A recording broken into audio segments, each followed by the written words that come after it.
And on this Juneteenth, a ceremony at Gulfport City Hall shared the story of emancipation and freedom.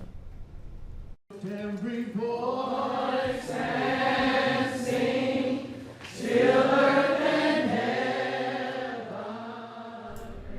This national holiday recognizes the date in 1865 when African Americans in Texas were freed, some 2.5 years after the Emancipation Proclamation was signed.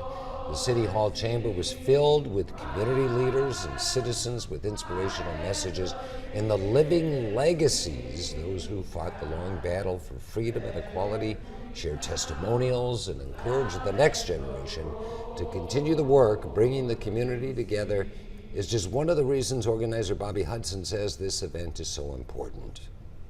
I just became very invested into uplifting my community, but also educating about African American freedom and achievement, bringing more awareness to Juneteenth and the importance of celebrating it, but also cultural education, whether it's African American, Irish, whatever it might be, the importance of everyone knowing about different cultures and respecting different cultures and how that impacts the very fabric of our community.